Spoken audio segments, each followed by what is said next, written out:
आने वाले समय में हमें तो नहीं लगता कोई माफिया पैदा भी हो पाएगा। जो ये देख लेगा वो कोई माफिया उभर नहीं पाएगा आज के बाद। जिससे आप अपराधी अब जान जाएगा कि उसे अपराध नहीं, अपराध जगत से बाहर हटके यदि अपराध करना है दूसरे राज्यों में हो जाए। योगी सरकार में अपराध संभव नहीं है। प्राइम मिनिस्टर मोदी जी को और यहाँ के यशस्वी मुख्यमंत्री योगी जी को मैं 100 में 100 नंबर देता हूँ कि वो जो काम कर रहे हैं उनके स्तर से कहीं कोई कमी नहीं है अपराध करने में। अवधेश राय हत्याकांड में मुख्तार अंसारी को आजीवन कारावास की सजा हुई है। इसके साथ ही 1 लाख रुपए का जुर्माना लगा है। माफिया डॉन के खिलाफ इस सजा पर यहाँ के लोग क्या कहते हैं? वरिष्ठ पत्रकार पवन सिंह जी हैं। किस तरीके से आप इस सजा को आप देख रहे हैं? देखिए, लंबे समय से जो रुका हुआ फैसला था, आज कम से कम वो कोर्ट के आदेश से ये हो गया कि आजीवन कारावास और 1 लाख रुपए की सजा। ये डे लाइट वारदात थी, सनसनीखेज वारदात थी, जिससे पूरा शहर दहल गया था। पूर्वांचल में इसकी गूंज सुनाई दी थी और इसी के बाद मुख्तार को समझा जाता था कि पूर्वांचल में सबसे बड़ा शूटर या वारदात को अंजाम देने वाला अपराधी वो हो गया है। तो ये दूसरे अपराधियों के लिए एक मतलब की नसीहत के तरीके से है कि आपकी कितना भी भौकाल हो जाए, कितना भी लंबा वो हो जाए, लेकिन एक न एक दिन कानून के शिकंजे में फंसने के बाद सजा तक सजा होनी ही होनी है। बाबा ने कहा था कि माफियाओं को हम मिट्टी में मिला देंगे। इसके पहले हमने देखा था कि प्रयागराज में अतीक गैंग पर पूरी तरीके से शिकंजा कसा गया, उसके गैंग को पूरी तरीके से खत्म कर दिया गया और अब पूर्वांचल के एक और बड़े माफिया को आजीवन कारावास की सजा हुई है। कितनी बड़ी राहत देखते हैं और किस तरीके से इस फैसले को आप लोग देख रहे हैं? देखिए, उस समय जिस समय घटना हुई हम लोग तो बहुत छोटे थे और सुनाई दिया कि इस घटना के बारे में फिर हम लोग जान पाए, लेकिन आज की घटना जो है न्याय की जीत है, ऐसे ही देखा जा रहा है।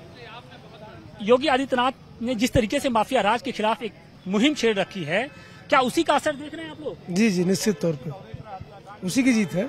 क्या लगता है कि आने वाले जो दिन हैं क्या माफियाओं के लिए अब मुश्किल भरे हो सकते हैं क्या? क्योंकि पहले अतीक अहमद, फिर मुख्तार अंसारी, अब आगे किसका नंबर देखते हैं? और इस जो अदालत का जो आज का फैसला, उसे आप किस तरीके से देख रहे हैं? अदालत का आज का फैसला बहुत ही महत्वपूर्ण है। आने वाले समय में हमें तो नहीं लगता कोई माफिया पैदा भी हो पाएगा। जो ये देख लेगा वो कोई माफिया उभर नहीं पाएगा आज के बाद। आज के फैसले के बाद किसी माफिया में कोई माफिया बनने के बारे में सोचेगा भी नहीं। माफिया बनने से पहले 100 बार सोचेगा कि अगर बाबा रहे तो उसको भी मिट्टी में मिला देंगे। एकदम, ये एकदम सत्य है। ये आज के फैसले से ये साबित हुआ कि बाबा के रहने पे कोई माफिया बनने के बारे में सोच भी नहीं। क्या उसके पीछे की वही वजह है क्या कि एक दौर था 2017 के पहले का और एक 2017 के बाद का दौर है? इस दोनों दौर में खासतौर से क्राइम के लिहाज से आप कितना फर्क देखते हैं?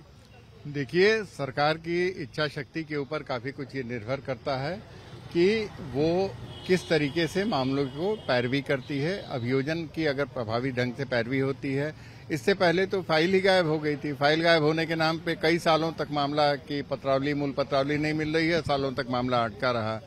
ये सोचिए कि 32 साल तक ये मामला अटका रहा और इस मामले में सजा तो हो गई है पुलिस के और अभियोजन के लिए संतोष की बात है, लेकिन अज्ञात जो रहे इस मामले में, अज्ञात शूटरों को पुलिस पूरे उसमें चिन्हित नहीं कर पाई। ये खामी उस समय की सरकारों की समझिए या उसके बाद की जो विवेचना हुई है उसकी समझिए। ये चीजें तो रहीं, ये बाकी जो परिस्थिति जन्य साक्ष्य थे और जो गवाही थी, सशक्त गवाही थी, अजय राय जी उस पर डटे रहे, उनके साथ के लोग जिन्होंने देखा था वारदात को वो डटे रहे, उसकी वजह से इन 5 लोगों को सजा हुई। वरना मैं ये नहीं मानता कि बहुत सशक्त ढंग से पुलिस ने अभियोजन पे भी काम मतलब विवेचना में। देश की फिजा बदल गई है, क्या लगता है? माहौल बदल गया, फिजा बदल गई है और अब जो माफियाओं के खिलाफ एक अभियान चल रहा है। जी चल रहा है। ये आज की जो हमारे पूर्व भाई साहब ने बताया कि सशक्त पैरवी प्रशासन की रही, अपराध के खिलाफ रही, जिससे आप अपराधी अब जान जाएगा कि उसे अपराध नहीं, अपराध जगत से बाहर हटके यदि अपराध करना है दूसरे राज्यों में हो जाए। योगी सरकार में अपराध संभव नहीं है और आज की जीत तो सत्य की जीत है। जीरो टॉलरेंस की नीति है, खासतौर से कानून व्यवस्था के मुद्दे पर। कानून व्यवस्था के मुद्दे पर किसी तरीके से समझौता करने के मूड में नहीं दिखते हैं योगी जी। जी एकदम सत्य है। ये योगी जी के शासन में एकदम जीरो टॉलरेंस पे चल रहे हैं। लेकिन मैं अजय राय जी और उनके साथियों को भी बधाई देना चाहूंगा कि उन्होंने अंत तक इस केस को लड़ा और योगी जी के आने के बाद जो केस में पैरवी हुई सरकार की तरफ से वो बहुत ही महत्वपूर्ण रही। नहीं तो फिर पहले तो फाइलें ही गायब हो गई, तो वो तो केस वही चल ही नहीं पाता अजय राय जी, और कोई लड़ते रहते ये लोग रहते। बतौर अधिवक्ता आपको क्या लगता है कि ये केस कितना टफ था, क्योंकि इस केस की जो मूल डायरी है वही गायब हो गई थी। मूल डायरी फोटोस्टेट के जरिए पूरी कार्रवाई हुई और अब उसमें सजा भी हुआ, तो क्या लगता है उसके पीछे की वजह क्या है? सर, कोई भी क्रिमिनल केस है वो ऑनरेबल कोर्ट उसके फैक्ट्स को के तह तक जाती है और उसके एविडेंसेस सबूत के आधार पर जो ट्रायल कोर्ट ने और ऑनरेबल सेशन कोर्ट ने जो इसको देखा होगा और जो ऑनरेबल कोर्ट को जुडिशियस माइंड अप्लाई किया होगा और जो ऑनरेबल कोर्ट के जो केस का जो आउटपुट आया होगा ऑनरेबल कोर्ट ने उस तरह से फैसला सुना। ऑनरेबल कोर्ट ने दिया। माफियाओं के खिलाफ योगी जी लगातार कार्रवाई कर रहे हैं। मुख्तार अंसारी को भी आजीवन कारावास हुई है। किस तरीके से देखते हैं इस फैसले को? जो अपराधी अपराधी है, चाहे कोई हो, जो अपराधी अपराधी है। अपराधियों के खिलाफ इसी तरह से कार्रवाई होनी चाहिए। अपराधी चाहे कोई हो, ये नहीं कोई जात पंथ और धर्म की मतलब नहीं है। जो अपराधी है उसके साथ कार्रवाई होना चाहिए। कार्रवाई होनी चाहिए। लेकिन इसके पहले तो इस तरीके की चीजें नहीं होती थी। हम देखते थे कि अपराधी जेल में बैठकर ही अपना पूरा नेक्सस चलाता था, जेल से ही पूरा एक तरीके से सल्तनत चलती थी। कितना बदलाव महसूस करते हैं आप? नहीं, भाजपा गवर्नमेंट में जो थोड़ा बदलाव आया है, अपराधियों पर थोड़ा वो शिकंजा कस रहा है गवर्नमेंट। आज की गवर्नमेंट जो है अपराधियों पर शिकंजा कस रहा है। शिकंजा कस रही है। माफिया राज के खिलाफ जो योगी आदित्यनाथ ने जो कदम उठाया है, इस कदम का कितना असर अब आप देख रहे हैं? क्योंकि आप बहुत सारे केसेस से जुड़े रहे हैं। हमने देखा था कि अतीक अहमद का जो गैंग था वो मिट्टी में मिला और अब मुख्तार अंसारी।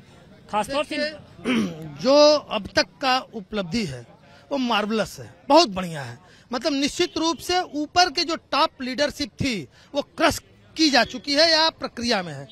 लेकिन अभी जैसे कहते हैं ना कि miles to go before I sleep, तो अभी लंबा सफर तय करना है। इस देश में, इस खासकर इस प्रदेश में और पूर्वांचल में अपराधियों की जड़ें बहुत गहरी हैं। तो अभी काफी मेहनत करना है और बराबर सतत काम करना होगा, तभी ये अपराधी जड़ से समूल नाश होगा। और लेकिन जितना हो रहा है वो भी काफी है। उसके लिए honourable prime minister Modi ji को और यहाँ के यशस्वी मुख्यमंत्री योगी जी को मैं 100 में 100 नंबर देता हूँ कि वो जो काम कर रहे हैं उनके स्तर से कहीं कोई कमी नहीं है अपराध के उन्मूलन में। बिल्कुल, देखिए जो वाराणसी की जनता है वो भी योगी आदित्यनाथ ने जिस तरीके से माफिया राज के खिलाफ जो अभियान छेड़ा है, जो मुहिम चलाई है, उसका एक तरीके से समर्थन कर रही है। और लोगों का यही कहना है कि अगर आगे भी इसी तरीके से ये अभियान चलता रहा तो वो दिन दूर नहीं जब पूरा उत्तर प्रदेश माफियाओं से मुक्त हो जाएगा।